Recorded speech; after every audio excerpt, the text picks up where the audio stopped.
দিনের তৃতীয় প্রহর। বাড়ির আঙ্গিনায় খেজুর তলায় শুয়েছিল হিব্রো। সাইদা তার কয়েক পা দূরে বসে সুতা কাটছিল। আসেম আঙ্গিনায় প্রবেশ করল।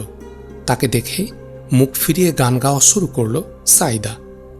ক্রোধে উৎকণ্ঠায় আসেম কতক্ষণ দাঁড়িয়ে থেকে বলল, সাইদা, আবার এ গান গাইলে তোমার চৌকি ভেঙে ফেলব। সাইদা বেপরোয়া জবাব দিল, আমার চৌকি ভাঙা ছাড়া আপনি কী বা করতে পারেন? তবে এতে আপনার বাপ ভাইয়ের তৃষিত আত্মার পিপাসা মেটানোর রক্ত নেই। সাইদার কথাগুলো ওর কাছে অসহ্য মনে হচ্ছিল, কিন্তু বোনকে ও খুব স্নেহ করত। প্রতিটি ব্যাপারে তার পক্ষ নিত। কিন্তু ওমরের জীবন বাঁচানোর পর আর সকলের মতো আসেম সাইদারও শ্রদ্ধা হারিয়েছিল। প্রথমও বলতো, আমার বান্ধবীরা আমায় বিদ্রূপ করে। ওরা বলে, তোমার চাচাতো ভাই ভীরু শিয়াল হয়ে গেছে। এসব কথায় ব্যর্থ হয়ে ও মা বাবার সুরে সুর মিলিয়ে তাকে চটাতে চাইত, কিন্তু আসেম কেমন যেন স্তব্ধ হয়ে গিয়েছিল। ও বলল, সাইদা, এ গান তোমায় আর বেশি দিন গাইতে হবে না, আমি চলে যাচ্ছি। চমকে উঠল সাইদা। কোথায় যাচ্ছেন? তা দিয়ে তোমার দরকার কি? সাইদা অনিমেষ চোখে আসেমের দিকে তাকিয়ে রইল। অশ্রুতে ভিজে এলো তার আঁখির পাতা। ভাইজান, আপনি রাগ করলে আর কখনো এ গান গাইব না। তোমার উপর রাগ না করলেও কিছুদিনের জন্য আমার বাইরে যেতে হবে। না না, আব্বা আপনাকে যেতে দেবেন না। আচম্বিত চোখ খুলল হিব্রো। বসতে বসতে বলল, কি বললে আসেম? কোথায় যাচ্ছ? সিরিয়া। বাড়ি ছেড়ে পালাতে চাইছ? চঞ্চল হয়ে উঠল হিব্রো। পালাবো কেন? আমি ব্যবসার উদ্দেশ্যে যাচ্ছি। কিন্তু তুমি তো জানো, ইরানি লস্কর এগিয়ে আসার ফলে আরবের ব্যবসায়ীরা এখন সিরিয়ার দিকে যায় না। গাতফানের যেসব ব্যবসায়ীর সাথে আমি জেরুজালেম সফর করেছিলাম, ওরা আবার সিরিয়া যাচ্ছে। গত পরশু এ সংবাদ পেয়েছি। আমি তাদের সাথে যেতে চাইছি। আপাতত দামেস্কে এবং জেরুজালেমে ইরানিদের আক্রমণের কোনো সম্ভাবনা নেই।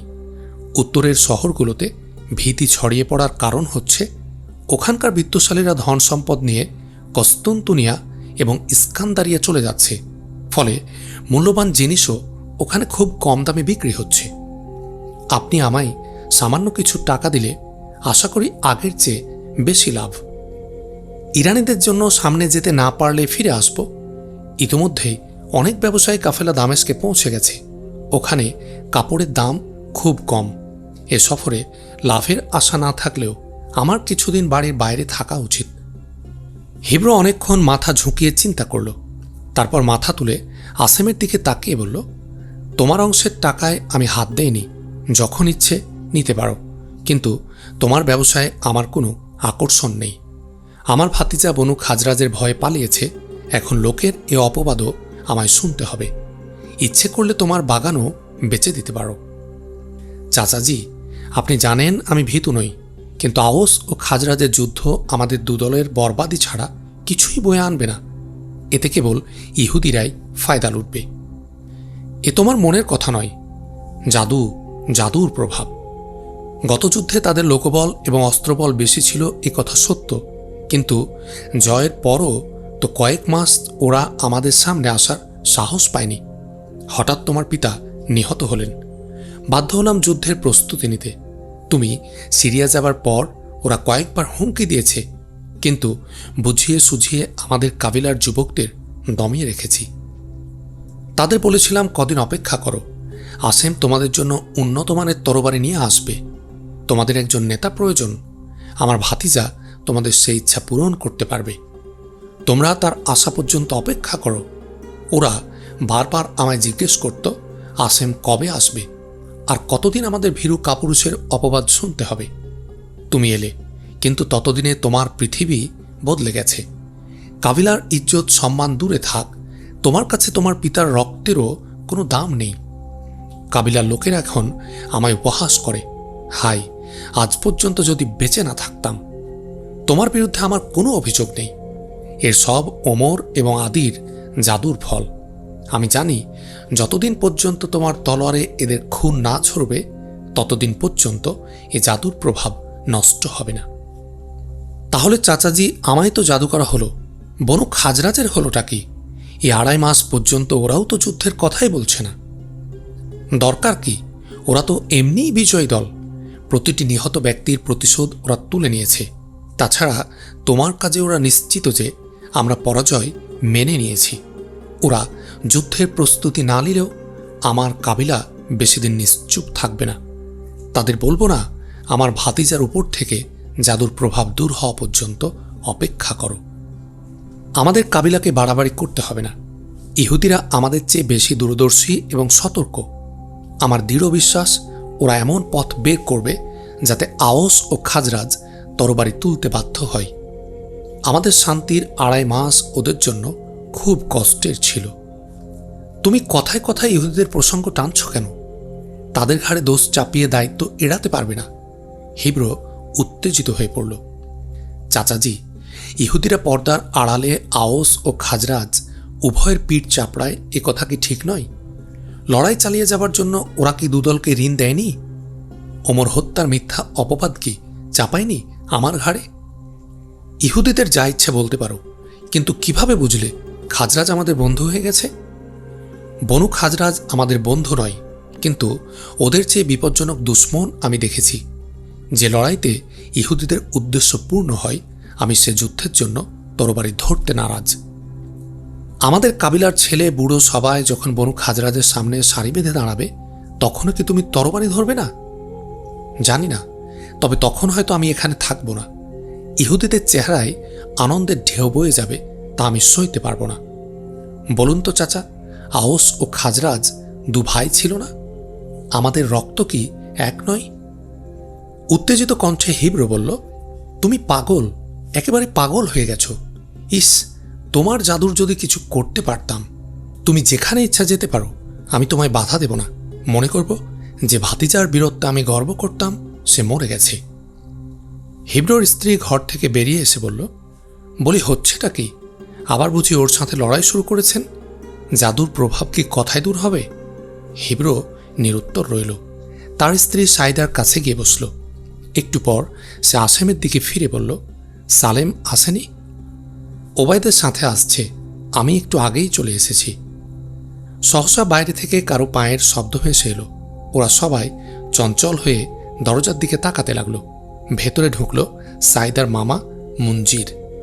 তার পেছনে তার 2 যুবক ছেলে মাসুদ এবং জাবের, আর কাবিলার 7 ব্যক্তি। উৎকণ্ঠা নিয়ে হিব্রো উঠে দাঁড়ালো। মুঞ্জিরের দিকে তাকিয়ে বলল, সম্ভবত কোনো ভালো খবর নিয়ে আসনি। আসেম তোমায় কিছু বলেছে? ওয়াজ আমাদের এক বিজয়কে মাটি করে দিয়েছে। হিব্রো চাইল আসেমের দিকে। নিশ্চুপ দাঁড়িয়ে আছে ও। আসেমের চাচি বলল, কি হয়েছে ভাইয়া? আদির ছেলেরা আমাদের চারণভূমিতে হামলা করেছিল, ও তাদের সহযোগিতা করেছে। মিথ্যে কথা, চিৎকার দিয়ে বলল আসেম। ওদের কয়েকটা উট এবং বকরি আমাদের সীমানার কাছে চলে এসেছিল। মাসুদ আর জাবের ওগুলো হাঁকিয়ে ভেতরে নিয়ে এলো। একটু পর আদির ছেলে এবং চাকররা আসতেই আমি ওগুলো তাদের দিয়ে দিয়েছি। আমার ছেলের বিপক্ষে ওদের তরফদারি করতে তোমার লজ্জা করল না? জাবের বলল, আসেম মিথ্যা বলছে। ওদের পশুগুলো নিজেরাই আমাদের সীমানায় প্রবেশ করেছিল, সুতরাং ওগুলো আমাদের। তার কাবিলার লোকেরা আমাদের ধমক দিয়েছে, চিল্লাচিল্লি করে লোকজন জমা করেছে। আমরা আমাদের সঙ্গীদের ডাকছিলাম। আসেম পশুগুলো ওদের দিয়ে হাঁকিয়ে দিল। আমাদেরকেও অনেক কিছু বলেছে। ক্রোধে বিবর্ণ হয়ে উঠল আসেমের চেহারা। জাবের, তোমার বাপ আর তোমার চাচা এখানে না থাকলে আমায় মিথ্যুক বলতে পারতে না। মঞ্জির ক্ষুব্ধ হয়ে বলল, আমার ছেলেকে ভয় দেখিও না। আদির ছেলেরা কিভাবে পশু ছিনিয়ে নেয় আমি ওখানে থাকলে দেখে নিতাম। তুমি শত্রুর পক্ষে মুখ খোলার সাহস পেলে কোথায়? আসেম শ্লেষের সাথে বলল, আপনি ওখানে থাকলে দেখতেন অল্প কজন লোক দেখে আপনার ছেলেরা ভেড়ার মতো কেমন ভ্যাঁ ভ্যাঁ করছে। ওদের চিৎকার পর্বতের ওপাশে থাকা রাখালদের কান পর্যন্ত যায়নি। খাজরাজের সাথে তর্ক করেছে অন্য কেউ, এরা নয়।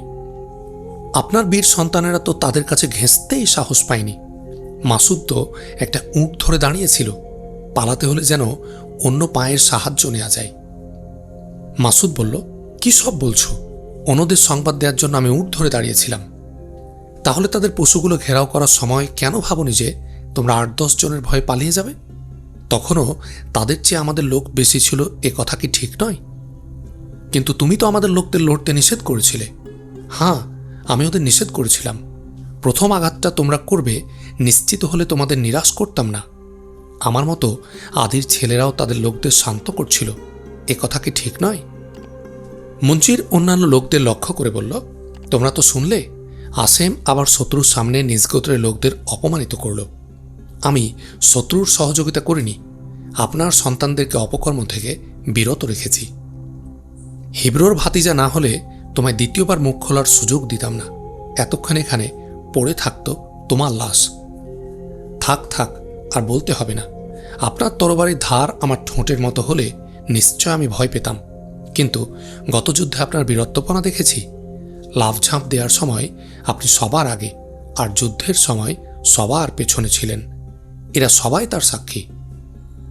হিব্রো গলা ফাটিয়ে বলল, আসেম, তুমি পাগল হয়ে গেছো? বেহায়া বেশরম, আমায় একেবারে শেষ করে দিলে। রাগে ফুঁসতে ফুঁসতে এগিয়ে এলো জাবের। আসেমের মুখে চড় দেওয়ার চেষ্টা করতে আসেম খপ করে তার ঘাড় ধরে ফেলল। এরপর একটা পটকান দিয়ে নিচে ফেলে দিল। চোখ লাল করে এগিয়ে এলো মঞ্জির এবং মাসুদ, কিন্তু মাঝে এসে দাঁড়ালো হিব্রো। মঞ্জির, আমার উপর রহম করো।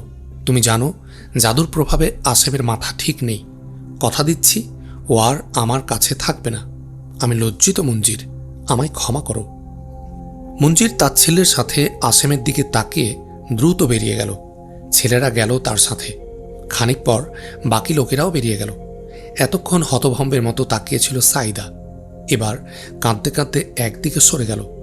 হিব্রোর স্ত্রী স্বামীর দিকে চেয়ে বলল, তোমার ভাতিজা আমার ভাইকে অপমান করেছে। হয়তো ওকে বাড়ি থেকে বের করে দাও, নয়তো আমি এ বাড়িতেই থাকব না। কোনো জবাব না দিয়ে চাটাইতে বসে পড়ল হিব্রো। আসেম বলল, চাচি, আর আপনাকে বিরক্ত করব না, আমি নিজেই চলে যাব। আসেমের চাচি নীরবে স্বামীর পাশে বসে পড়ল। আসেম কতক্ষণ হতভম্বের মতো দাঁড়িয়ে রইল, তারপর ধীরে ধীরে বাইরের দরজার দিকে পা বাড়ালো। হিব্রো পিছন থেকে ডেকে বলল, আসেম। ও দাঁড়ালো, ঘাড় ফিরিয়ে তাকালো পেছন দিকে। হিব্রোর চোখে অশ্রু চিকচিক করছে। আশ্চর্য হলো আসেম। ও সব সময় চাচার চোখে দেখে এসেছে ঘৃণা আর প্রতিশোধের আগুন। মনে প্রচণ্ড ব্যথা পেল সে। হিব্রো দাঁড়ালো, এগিয়ে এসে আসেমের বাহু ধরে টেনে ঘরে নিয়ে গেল। বলল, সোহেলের পুত্র এ বাড়ি থেকে এভাবে যেতে পারে না। যেতে যখন চাচ্ছই, আমি তোমায় বাধা দেব না। আমি জানি তুমি অপারগ, অসহায়। বিষণ্ণ কণ্ঠে আসেম বলল, চাচাজি, আপনাকে সন্তুষ্ট করতে পারলাম না বলে আমি দুঃখিত। ঘরের এক কোণে রাখা সিন্দুক খুলে হিব্রো একটা থলে বের করল। থলেটা আসেমের দিকে বাড়িয়ে ধরে বলল, এই নাও তোমার টাকা। এখান থেকে শুধু সমনের ঋণের টাকাটা ভিন্ন করে রেখেছি। না চাচাজি, আমার আর এর প্রয়োজন নেই। আমি ব্যবসার ইচ্ছে বদলে ফেলেছি। হিব্রো জাহাজের সাথে বলল, আসেম, এগুলি নিয়ে নাও, আমায় আর কষ্ট দিও না।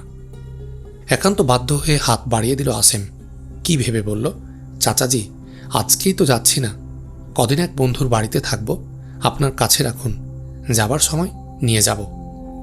না না না, আমি আর ওটাকে ছোব না। কোনো বন্ধুর বাড়ি থাকার দরকার নেই। কদিন আমার সাথে থাকতে না চাইলে আমি অন্য কোথাও চলে যাই। হিব্রো ঘর থেকে বেরিয়ে গেল। একপাশের দেয়ালে হেলান দিয়ে আসেমের দিকে বিষণ্ণ দৃষ্টিতে তাকিয়েছিল সাইদা।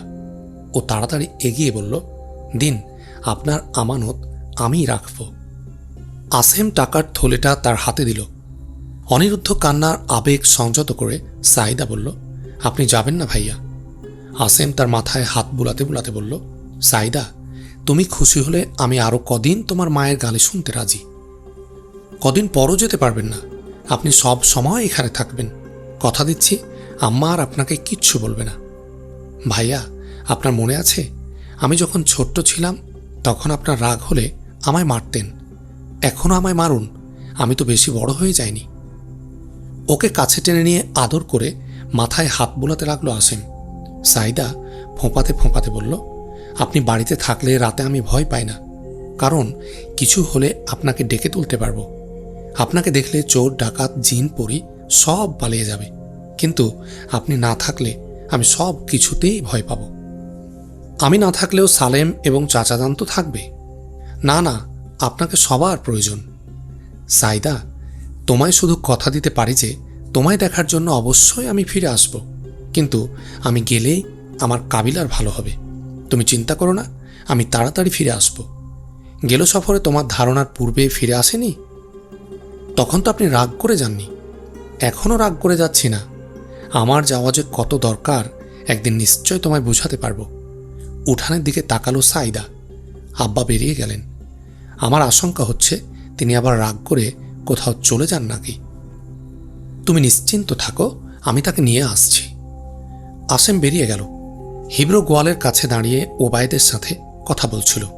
আসেমকে দেখে ঘৃণায় মুখ ফিরিয়ে নিল। তার রাগ দেখে আসেম অন্যদিকে চলে গেল। ও কোথায় যাচ্ছে কতক্ষণ পর্যন্ত তারে খেয়ালও ছিল না।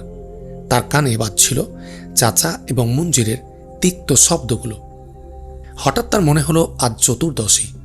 তার উদাস, বিষণ্ণ আর বিজন পৃথিবী সামিরার উজ্জ্বল হাসিতে ভরে উঠল। আবাদি প্রান্তর ছাড়িয়ে গেল। কিছুক্ষণ এদিক ওদিক ঘুরে পর্বতের কাছে গিয়ে বসে পড়ল। সূর্য তার দিনের কাজ শেষ করেছে। সন্ধ্যার তারারা হারিয়ে যাচ্ছিল মরুভূমির বিশাল বিস্তারে। উপত্যকার বস্তি থেকে ধোঁয়ার রেখা কুণ্ডলি পাকিয়ে উপরে উঠে সাঁঝের আবছা আধারে মিশে যাচ্ছিল। ইয়াসরিবের মরুদ্যান আর পাহাড় পর্বতে চাঁদের গা থেকে ঝরে পড়ছিল কুসুমিত জ্যোৎস্না। রাত কখন হবে দারুণ উৎকণ্ঠা নিয়ে ও উঠে দাঁড়ালো। এদিক ওদিক হাঁটল কিছুক্ষণ বসে রইল একটা পাথরের উপর। অবশেষে আদির বাগানের দিকে হাঁটা দিল। কোথায় সামিরা? ও যে নেই কোথাও। চারিদিকে তাকালো আসেম। এরপর ঘন খেজুর বৃক্ষের ফাঁকে বসে পড়ল। চতুর্দশীর জ্যোৎস্না ধোয়া রাত। চাঁদের মুখ থেকে ঠিকরে পড়ছে তরল আলো। সে আলো জোয়ার এনেছে মরুর বিস্তৃত মাঠে মাঠে খেজুর বিধিকায়। কিছুক্ষণ চুপচাপ বসে রইল আসেম। দারুণ অস্বস্তি আর উৎকণ্ঠায় একসময় উঠে পায়চারি শুরু করল। গতদিনের ঘটনাগুলো ওর মন বিষিয়ে তুলেছিল। কয়েক ঘন্টা অস্বস্তিকর মানসিক দ্বন্দ্বের পর ও পৌঁছেছিল এখানে। ও ধরেই নিয়েছিল সামিরার সাথে এই তার শেষ দেখা। ও জানত এ সাক্ষাতের পর ওর জীবন ভরে যাবে বিষণ্ণ তিক্ততায়। তবুও সামিরাকে এক নজর দেখা এবং তার সাথে দুটো কথা বলার কল্পনায় ও প্রশান্তি অনুভব করতে লাগল। কিন্তু ও তো এখানে নেই। আসেম ভাবল হয়তো ও আসবে না। না, ও নিশ্চয় আসবে। আমি সময়ের পূর্বেই চলে এসেছি। এখনো মাঝরাত হয়নি। কিন্তু তারা ফুটেছে সেই কখন। নিশ্চয় কোনো কারণেও আসতে পারেনি। কাল আসবে। আমায় আরও একদিন অপেক্ষা করতে হবে। হয়তো ও কালও আসবে না। কোনো কারণে সারাদিন ঘর থেকে বেরোতে পারবে না। আমি যাচ্ছি এ কথা বলতেও পারবো না ওকে। আসেমের কাছে এ মানসিক যন্ত্রণা অসহনীয় হয়ে উঠল। সহসা সৃষ্টির সব সৌন্দর্য সুষমা তার দৃষ্টির সামনে ভেসে উঠল। বেড়ে গেল হৃদয়ের ধুকপুকানি। সামিরা আসছে। বৃক্ষের আড়াল থেকে বেরিয়ে এলো আসেম। জ্যোৎস্নার আলোয় ও দুহাত প্রসারিত করে দাঁড়ালো। সামিরা এগোলো, থমকে দাঁড়ালো আবার। কিছু সংকোচ, খানিক জড়তা, এরপরই ছুটে আসে আসেমের বুকে ঝাঁপিয়ে পড়ল। ভেবেছিলাম তুমি আসবে না, তোমায় আর দেখবো না কখনো। আমরা কখনো বিচ্ছিন্ন হব না। তুমি আজ অনেক দেরি করে এলে। আব্বা জেগেছিলেন। কাবিলার কজন লোক তার কাছে বসেছিল। তারা চলে গেলে ওমর আর উতবা কথা জুড়ে দিল, তার বেশিরভাগই তোমাকে নিয়ে। আমাকে নিয়ে? হ্যাঁ, আপনি দু কাবিলার মধ্যে সংঘর্ষ হতে দেননি, এজন্য আব্বা খুব খুশি হয়েছেন। আজকে যারা আমাদের বাড়িতে এসেছিল, আব্বা তাদের কাছ থেকে ওয়াদা নিয়েছেন যে আর কখনো বাড়াবাড়ি করবে না। আসেম দুহাতে ওর মুখ চাঁদের দিকে ঘুরিয়ে দিল। গভীর চোখে তার মুখের দিকে তাকিয়ে বলল, সামিরা, এ মুহূর্তগুলো কখনো ভুলব না। এ মুখ চিরদিন আমার চোখের সামনে ভাসবে। এখান থেকে 100 মাইল দূরে কোথাও অনুভব করব আমি এই খেজুর বাগানে দাঁড়িয়ে আছি। চাঁদের রূপালী আলো গলে গলে পড়ছে তোমার উপর। এখান থেকে 100 মাইল দূরে আপনি কোথাও যাচ্ছেন? হ্যাঁ। অজানা আশঙ্কা ও শিহরিত আবেগ নিয়ে সামিরা ওর দিকে তাকিয়ে রইল। আসেম মাটিতে বসে পড়ল। সামিরার হাত আকর্ষণ করে বলল, তুমিও বসো, তোমার সাথে অনেক কথা আছে। সামিরা বসল। ওভাবে আমার দিকে চেও না সামিরা। তুমি তো জানো তোমার কাছ থেকে বিচ্ছিন্ন হওয়া আমার জীবনের চরম পরীক্ষা। সামিরা ক্ষীণ কণ্ঠে বলল, তুমি কোথায় যাচ্ছ? সিরিয়া। আমার জন্য? সামিরা, আসেমের কণ্ঠে বিষণ্ণতা ফুটে উঠল। মনে করো না আমি খুশি মনে যাচ্ছি। যদি ভবিষ্যতের ভয়ঙ্কর অন্ধকার শুধু আমার জন্য অথবা আমার ভুলের খেসারত যদি কেবল আমায় দিতে হতো, তাহলে পরিস্থিতি আরও খারাপ হলেও যেতাম না। কিন্তু আমার দুঃসহ যন্ত্রণায় তোমায় ভাগী করতে চায় না। আমিও আপনার সাথে যাব। সামিরার কণ্ঠে দৃঢ়তা। না সামিরা, তোমার পা ফুলেল গালিচার জন্য। আমার পথ তো কাঁটায় ভরা। রাতের চাঁদের সাথে তোমার মিতালি, আমার রাজ্যে আধারে ঢাকা। আমার জন্য ইয়াসরিবের জমিন সংকীর্ণ হয়ে গেছে। এখান থেকে যাবার পর আমার নিজের কোনো দেশ, কোনো ঘর থাকবে না। এখানে তো তোমার সবই আছে। তোমার কাছে এত বড় ত্যাগের আশা করতে পারি না। তুমি চলে গেলে তোমার বাপ ভাইয়ের কি অবস্থা হবে? তোমার কাবিলার লোকেরা তাদের কি বলবে? একবার গভীরভাবে ভাবলেই তা বুঝতে পারবে। যদি আমার কষ্টের কথাই ভাবো, তবে আমি এক্ষুনি তোমার সাথে যাব। জিজ্ঞেস করব না কোথায় যাচ্ছ। পথে দুঃখ কষ্টের কোনো অভিযোগ করব না। তোমার সাথে পায়ে কাঁটা ফুটলেও আমি ব্যথা পাব না। আমি শুধু জানি তোমায় ছাড়া আমি বাঁচব না। সামিরা হাসছিল। হঠাৎ ওর কাজল কালো চোখ দুটো অশ্রু উছলে উঠল। এক অব্যক্ত যন্ত্রণায় পিষে যাচ্ছিল আসেমের হৃদয়। অনেক কষ্টেও বলল, সামিরা, তুমি হয়তো সবকিছু সইতে পারবে, কিন্তু আমার কাবিলার লোকেরা যখন তোমার বাপ ভাইকে উপহাস করবে, এমনকি তোমার কাবিলার বিদ্রূপে যখন তাদের মাথা নিচু হয়ে যাবে, তখন কি সইতে পারবে সামিরা? আওস ও খাজরাদের যুদ্ধ বন্ধ হওয়া সম্ভাবনা সৃষ্টি হচ্ছে। আমার মনে হয় তোমার ভাইয়ের প্রাণ বাঁচিয়ে আমি ইয়াসরিবের জন্য কল্যাণের পথ খুলে দিয়েছি। ওরা যেন বলতে না পারে যে সৎ কাজের আড়ালে আমি তোমার বাপ ভাইয়ের উপর প্রতিশোধ নিচ্ছি। আমরা সাহস হারালে আওস খাজরাজের তরবারি আবার খাপ থেকে বেরিয়ে আসবে। আমি তোমায় ভালোবাসি সামিরা। তোমায় ছাড়া আমার জীবন উষর মরুর মতো। কিন্তু আমাদের ভালোবাসার ফলে আওস ও খাজরাজ নতুন করে ধ্বংসের পথে এগিয়ে যাক, তুমি কি তা চাও? তুমি কি চাও আমাদের কারণে ওরা একে অপরের গলায় ছুরি চালাক? কোনো জবাব না দিয়ে দুহাতে মুখ ঢেকে সামিরা ফুঁপিয়ে ফুঁপিয়ে কাঁদতে লাগল। উঠে দাঁড়ালো আসেম। ব্যথাভরা দৃষ্টি নিয়ে তাকিয়ে রইল সামিরার দিকে। একটু ঝুঁকে সামিরার চুলে বিলি কাটতে কাটতে বলল, সামিরা, হয়তো অনেকদিন আমরা একে অপরকে দেখব না। সাহস হারিও না। এই অবিস্মরণীয় মুহূর্তগুলো আর বিষাদময় করে তুলো না সামিরা। হৃদয় খুলে দেখাতে পারলে বুঝতে আমি খুশি মনে যাচ্ছি না। সামিরাও উঠে দাঁড়ালো। ওড়নার প্রান্ত দিয়ে অশ্রু মুছে বলল, আমার কোনো অভিযোগ নেই, কিন্তু তুমি যাচ্ছ এ কথা বলার জন্য এখানে আসার দরকার ছিল না। আমি জানতাম এই সময়টা দুজনের জন্যই কষ্টকর হবে, কিন্তু আশঙ্কা ছিল দেখা না করে চলে গেলে তুমি আমায় বেঈমান ভাববে। প্রতিটি নিঃশ্বাসে যে সামিরাকে স্মরণ করি, ও আমার সাথে রাগ করেছে। বিদেশে গিয়ে এ কথা ভেবে আমি কষ্ট পেতাম। আমি এ আশা নিয়ে যাচ্ছি যে যখন ফিরে আসব, তখন ইয়াসরিবের অবস্থা পাল্টে যাবে। মুছে যাবে আওস ও খাজরাজের পুরনো ক্ষতচিহ্ন। আমি যখন তোমার আব্বার কাছে নতজানু হয়ে বলবো, সামিরাকে ছাড়া আমি বাঁচব না, তখন তিনি নিশ্চয় আমায় বিমুখ করবেন না। এখানে থেকে পরিস্থিতি পরিবর্তনের অপেক্ষা করা যায় না? না সামিরা, এখানে আমি থাকতে পারছি না। জানি এতে দুজনের কষ্ট পাব, কিন্তু এখানে থেকেও তোমায় দেখব না তা আমি সইতে পারব না। আমাদের এ প্রেমের কথা কদিন আর গোপন থাকবে? তাছাড়া কাবিলার সাথে আমার সম্পর্ক এতটা খারাপ হয়ে গেছে যে এখন আর এখানে থাকতে পারছি না। সামিরার অশ্রু শুকিয়ে গিয়েছিল। এখন হৃদয়ভার হালকা মনে হলো তার কাছে। মনে জাগলো এমন প্রশান্তি যা আহত সৈনিককে অস্ত্র সমর্পণ করতে বাধ্য করে। আসেম নিজের ভেতর খানিকটা সান্ত্বনা অনুভব করে বলল, চলো তোমায় বাড়ি রেখে আসি। না, ধরা আওয়াজে বলল, তুমি যাচ্ছ? আমি আমার বাড়ির পথ ভুলে যাইনি। যাও তুমি। সামিরার চোখে আবার নেমে এলো অশ্রুর ধারা। আসেম নির্নিমেষ চোখে তার দিকে তাকিয়ে রইল। সহসা ঘুরে হাঁটা শুরু করল। কয়েক পা গিয়ে থমকে দাঁড়ালো। ঘাড় ফিরিয়ে চাইল পেছন দিকে। তাড়াতাড়ি মুখ ঘুরিয়ে নিল সামিরা। কাঁদছিল। তার ফোঁপানির শব্দ বিঁধছিল আসেমের বুকে। তুমি যাচ্ছ না কেন? সামিরা ঝাঁঝের সাথে বলল। কিন্তু সে ঝাঁজে ছিল না ক্রোধ অথবা তিক্ততা, বরং এক অসহায় আবদার ঝরে পড়ছিল সে সুরে। আসেমের মনে হলো এখানে আরও কমিনিট থাকলে তার দৃঢ়তার প্রাসাদ ভেঙে চূর্ণ বিচূর্ণ হয়ে যাবে। আবার ঘুরল আসেম। সামনের দিকে পা তুলতে একটা ভারী কণ্ঠ ভেসে এলো, দাঁড়াও। চমকে এদিক ওদিক চাইতে লাগলো আসেম। ডান দিকের বৃক্ষের আড়াল থেকে কেউ বেরিয়ে আসছে। আসেম তাড়াতাড়ি তরবারি বের করল। আসেম পালিয়ে যাও বলে স্বামীরা এগিয়ে আসেমের বাহু ধরে একদিকে টানতে লাগলো।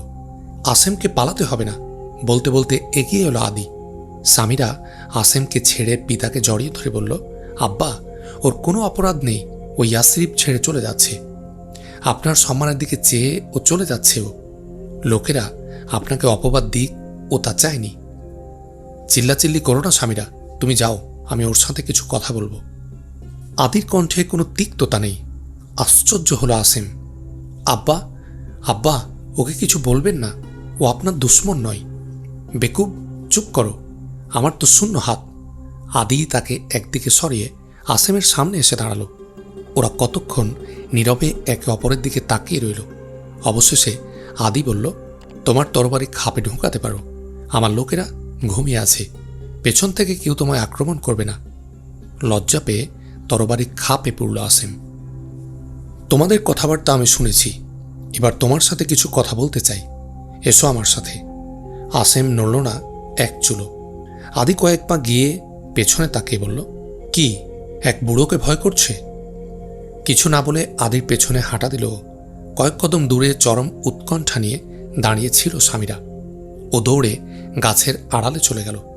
খেজুর বাগান পেরিয়ে বাড়ির চার দেয়ালের সামনে ঘাসের স্তূপের পাশে এসে দাঁড়ালো আদি। কতগুলো ঘাস মাটিতে বিছিয়ে বলল, কি বলো, আমরা এখানেই বসি? ঘুমের লোকদের জাগানো ঠিক হবে না, বেশি ঠান্ডা লাগছে না তো? না, ওরা পাশাপাশি বসল। আদির ব্যবহারে ওর উৎকণ্ঠা কেবল বেড়েই যাচ্ছিল। সামিরার সাথে তোমার পরিচয় কবে থেকে? চোখে চোখ রেখে প্রশ্ন করল আদি। জানি না আমার কথা আপনাকে আশ্বস্ত করতে পারবে কিনা। সামিরাকে ঘিরে হয়তো কিছু সন্দেহ সৃষ্টি হয়েছে, কিন্তু আপনার লজ্জা পাওয়ার মতো কোনো কাজ ও করেনি। ওর পক্ষে সাফায় পেশ করতে হবে না, ওকে আমি ভালো করে চিনি। তুমি মনে করো না ওকে পাহারা দিয়ে রাখতে হয়েছে। আজকের ঘটনাটা আকস্মিক।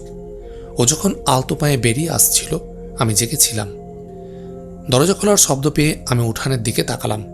ও পা টিপে টিপে আঙ্গিনা পার হয়ে ছুটতে লাগলো। ইচ্ছের সাথে যুদ্ধ করে তোমাদের কথা না শুনলে এখনই ভাবে কথা হতো না। কিন্তু তুমি এখন আমার প্রশ্নের জবাব দাওনি। সামিরার সাথে তোমার কবে থেকে পরিচয়? ওমরকে যে রাতে নিয়ে এসেছিলাম তখনই ওকে প্রথম দেখেছি। এখন তুমি ইয়াসরিব ছেড়ে যাচ্ছ? হ্যাঁ, সামিরা আমার মেয়ে। তুমি থাকলে আমার লোকেরা অপমানিত হবে, এজন্যই তো যাচ্ছ। হ্যাঁ, এছাড়া অন্য কারণও আছে। তোমাদের সব কথা আমি শুনেছি। তোমাদের এ মুশকিল আমি দূর করতে অক্ষম। আচ্ছা, মনে করো সামিরা আমার মেয়ে না হলে তুমি কি করতে? আপনার কথা বুঝতে পারছি না।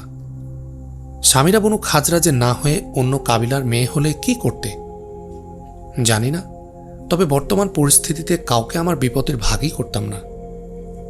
কাবিলার পক্ষ থেকে সামিরার পিতার যদি কোনো ভয় না থাকত এবং সে যদি স্বেচ্ছায় নিজের মেয়েকে তোমার হাতে তুলে দিত, তখন কি করতে? সম্ভব হলে সামিরার পিতাকে বুঝিয়ে বলতাম যে এ মুহূর্তে আমার একা যাওয়াই উচিত, কিন্তু আমি খুব শীঘ্রই ফিরে আসব। অথবা আমার ইচ্ছেও বদলে ফেলতাম, কিন্তু সামিরার পিতার অপারগতার কারণ জানা কি আমার পক্ষে সম্ভব নয়? আদি মাথা ঝুঁকিয়ে গভীর চিন্তায় ডুবে গেল। খানিক পর মাথা তুলে আসেমের দিকে তাকিয়ে বলল, তোমায় আমার জীবনের এক গুরুত্বপূর্ণ কাহিনী শোনাব। আমার বিশ্বাস এতে নিশ্চয়ই তুমি আকর্ষণ অনুভব করবে। আজ থেকে 16 বছর পূর্বের ঘটনা। এক ব্যবসায়ী কাফেলার সাথে দামেস যাচ্ছিলাম। কিনানা গোত্রের হারেস নামের এক ব্যক্তি আমাদের সঙ্গে ছিল। অল্প সময়ের মধ্যে আমাদের মধ্যে বন্ধুত্ব গড়ে উঠল। আমরা ফিরে এলাম। ওকাজের মেলার আর অল্প কদিন বাকি। ইয়াসরিবের অনেকে ওখানে যাবার প্রস্তুতি নিচ্ছিল। হারেস কদিন আমার কাছে রইল। এরপর এক কাফেলার সাথে আমরা ওকাজের মেলায় চলে গেলাম। ওকাজে যাবার অন্য কারণও ছিল। আমার স্ত্রী ছিল বাপের বাড়িতে, ওদের বাড়ি ছিল ওখান থেকে মাত্র 5 মাইল দূরে। ভেবেছিলাম ফিরতি পথে ছেলে মেয়েদের নিয়ে আসব। শ্বশুরবাড়ি গিয়ে শুনলাম একটা মেয়ে হয়েছিল আমার। জন্মের কয়েকদিন পর মারা যায় মেয়েটা। এতে দারুণ আঘাত পায় আমার স্ত্রী। বারবার বলতো মেয়েটা কি যে সুন্দর ছিল। বিভিন্ন কাবিলার মহিলারা অনেক দূর থেকেও তাকে দেখতে আসতো। আমার শাশুড়ি এবং শালীরাও তার খুব প্রশংসা করল। কিন্তু হারেস আমায় ধন্যবাদ দিয়ে বলল, তুমি তো এক মেয়ের পিতা হবার অপমান থেকে বেঁচে গেলে। বড় ভাগ্যবান তুমি। পরপর 2টো মেয়েকে আমি জীবন্ত কবর দিয়েছি। এবার বাড়ি থেকে বেরোবার সময় উজ্জার নামে শপথ করেছিলাম যে এবারও যদি মেয়ে জন্ম দাও তার সাথেও সে একই ব্যবহার করব। ওকাজের মেলা শেষে ফিরে আসতে চাইলাম। হারেসের বাড়ি ছিল 2 মাইল দূরে। সে জোর করে আমাকে তার বাড়ি নিয়ে গেল। গিয়ে শুনলাম কয়েক মাস পূর্বে তারও এক কন্যা সন্তান হয়েছে। হারেস খেপে গেল। আমি তাকে বোঝাতে চাইলাম, কিন্তু কোনো ফল হলো না। ও বলল, ঘরে বিষাক্ত সাপ পুষতে রাজি আছি, কিন্তু মেয়ের পিতা হওয়ার অপমান সইতে পারব না। আমার স্ত্রীর সামনেই উজ্জার নামে শপথ করেছিলাম জন্মের সাথে সাথে মেরে ফেললে আমায় এ পরীক্ষায় পড়তে হতো না। এখন ওর 4 মাসের শিশু। তবু আমার শপথ আমি পালন করবই। তখন গ্রীষ্মকাল। রাতে আমরা বাইরের মুক্ত বাতাসে বসেছিলাম। হারেস এক পিপে মদ এনে আমার সামনে রাখল। তার অনুরোধে সে কড়া শরাবের কয়েক ঢোক আমিও পান করলাম। কিন্তু ও দেদার গিলে মাতাল হয়ে বকবক করল কতক্ষণ। ঘুম জড়িয়ে আসছিল আমার চোখে। আমি শুয়ে পড়লাম। মাঝরাতে হট্টগোলে আমার ঘুম ভেঙে গেল। হতভম্বের মতো এদিক ওদিক চাইতে লাগলাম আমি। হারেস ওখানে ছিল না। তার ঘরে থেকে নারীর কান্নার শব্দ ভেসে আসছিল। আমি দৌড়ে গেলাম সেখানে। ডাকলাম, হারেস, হারেস। হারেসের স্ত্রী বেরিয়ে এলো। পাগলিনীর মতো নিজের চুল টানছিল। এবার চিৎকার দিয়ে বলল, সে আমার মেয়েকে নিয়ে গেছে। লাত উজ্জার দোহাই, আমার মেয়েকে বাঁচাও। আজ কেউ আমায় সাহায্য করেনি। সবাই জানে হারেস মেয়েটাকে জীবন্ত গেঁড়ে ফেলবে। তবু কেউ ঘর থেকে বেরোলো না। আমি জিজ্ঞেস করলাম, সে কোন দিকে গেছে? ও একদিকে ইঙ্গিত করল। আমি সেদিকে দৌড়াতে লাগলাম। একটু পর বস্তির একটু দূরে শিশুর কান্নার শব্দ শুনলাম। এবার শব্দ লক্ষ্য করে ছুটতে লাগলাম। মেয়েকে মাটিতে রেখে হারেস গর্ত খুঁড়ছে। আমাকে দেখে রেগে গেল সে। চিৎকার করে বলল, এখানে কেন এসেছ? তোমায় সাহায্য করতে চাই, আমি বললাম। গর্ত খোঁড়ার জন্য তোমার সাহায্যের প্রয়োজন নেই। আমার সাহায্য করতে চাইলে গলা টিপে এর বিরক্তিকর কান্নাটা থামিয়ে দাও। তুমি এখন মাতাল। নেশা দূর হলে এর কান্না তোমায় বিরক্ত করবে না। আমার মন ভোলানোর চেষ্টা করো না। আমার প্রতিজ্ঞা আমি পূর্ণ করবই।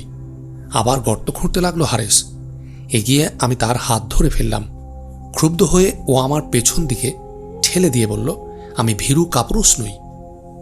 হারেস, উজ্জা তোমার মেয়ের জীবন নিতে চায় না। এজন্য আমায় এখানে পাঠিয়েছেন। তুমি যদি ওর পিতা না হতে চাও আমাকে দিয়ে দাও। আমার স্ত্রী একে মেয়ের মতো পালবে। ওর কথা আমি গোপন রাখব। কেউ তোমায় অপবাদও দেবে না। ক্ষেপে উঠল হারেস। না না, এ হতেই পারে না। হঠাৎ ও মেয়েটাকে ধরার চেষ্টা করল। আমি মাঝখানে এসে দাঁড়ালাম। দুজনের মধ্যে ধস্তাধস্তি শুরু হলো। মাতাল থাকায় ওকে আমি সহজেই কাবু করে ফেললাম। মেয়েটা কেন যেন হঠাৎ কান্না বন্ধ করে দিল। আমি তাকে অনেকক্ষণ মাটিতে চিৎ করে ধরে রাখলাম। ধীরে ধীরে ওর রাগ কমে এলো। ও বলল, আদি, কাবিলার কারো আমার সামনে আসার সাহস নেই, কিন্তু তুমি আমার মেহমান। আমি তোমার বন্ধু। আমার বিশ্বাস তুমি মাতাল না হলে এ হাতাহাতিও হতো না। তুমি যে কি করছো তা এখন বুঝতে পারছো না। আমায় ছেড়ে দাও। আগে কথা দাও এ নিষ্পাপ শিশুর গায়ে হাত তুলবে না। যদি কথা না দিই, উজ্জার দোহাই, তাহলে এভাবে তোমার বুকে বসে থাকবো। ভোরে তোমার কাবিলার লোকেরা এসে আমার সাথে কি ব্যবহার করবে সে ভয়ও করব না। একটা মেয়েকে বাঁচানোর জন্য তুমি কি আমার কাবিলার হাতে জীবন দিতে চাইবে? আমি শপথ করেছি এ মেয়েকে বাঁচাবো। হারেস বলল, তবে কি একে বাঁচানোর জন্যই উজ্জা তোমায় এখানেই পাঠিয়েছেন? আমার দৃঢ় বিশ্বাস উজ্জা ওর প্রাণ নিতে চান না। লোকেরা আমায় ভীরু কাপুরুষ বলবে। ও যে বেঁচে আছে তা কেউ জানবে না। আমি এক্ষুনি চলে যাব। পাষাণ হৃদয়ের অধিকারী হলেও হারেস ছিল একজন মানুষ। খানিক পর তার ভেতর আমূল পরিবর্তন এলো। ও বলল, তোমার ঘরে ও কি মর্যাদা পাবে? ওকে নিজের মেয়ের মতো মনে করব, তোমার বিশ্বাসের জন্য প্রয়োজনে শপথ করব। তুমি জানো আমার মেয়েটা মরে গেছে, কিন্তু সবাই তো আর তার জানে না। ওকে বাড়ি নিয়ে গেলে কেউ সন্দেহ করবে না। অবশেষে ও হার মানল। আমি বললাম, আমি এখানেই দাঁড়াবো, তুমি আমার ঘোড়াটা নিয়ে এসো। ও হাঁটা দিল। আমি বললাম, মেয়েটা বেঁচে আছে, তোমার স্ত্রীকে সংবাদ দিও। কোনো জবাব না দিয়ে ও চলে গেল। ফিরে এলো তার স্ত্রীকে সাথে নিয়ে। ও বলল, আমার স্ত্রী বিশ্বাস করেনি, এজন্য তাকে নিয়ে এলাম। সন্তান থেকে বিচ্ছিন্ন হলেও ও বেঁচে আছে ভেবে তার স্ত্রী অনেকটা আশ্বস্ত হলো। এগিয়ে আমার হাত থেকে শিশুটিকে নিয়ে বলল, ও ক্ষুধার্ত, অনুমতি পেলে দুধ খাইয়ে দিই। মেয়ে নিয়ে ও একপাশে বসে পড়ল। দুধ খাইয়ে উঠে দাঁড়ালো। বুকের সাথে জাপটে ধরে চুমু খেলো বারবার। আমি ঘোড়ায় চড়ে বসলাম। কেঁদে কেঁদে ও মেয়েকে আমার হাতে তুলে দিল। হারেস আমার সাথে মোসাফাহ করে বলল, তোমার কাজটা কদ্দূর সঠিক জানি না, তবুও আমি তোমার কাছে কৃতজ্ঞ। হাই, প্রথম মেয়েটা যখন দাফন করেছিলাম, যদি তখন আসতে। শিশু মেয়েটি তার দাড়ি ধরার চেষ্টা করছিল। ও তার হাতটা তুলে চুমু খেল। হঠাৎ আমার কোল থেকে টেনে ওকে বুকে জড়িয়ে ধরল। তার মাথা এবং চোখে মুখে চুমু খেয়ে আমায় ফিরিয়ে দিতে দিতে বলল, আদি, ও এখন তোমার মেয়ে, এজন্য আদর করলাম, এবার যাও। খানিক দূরে যেতেই তার মায়ের আওয়াজ ভেসে এলো, দাঁড়ান। আমি ঘোড়ার বলগা টেনে ধরলাম। ও দৌড়ে আমার কাছে এসে বলল, আপনাকে বলা হয়নি, ওর নাম সামিরা। থামলো আদি, গভীর চোখে তাকালো আসেমের দিকে।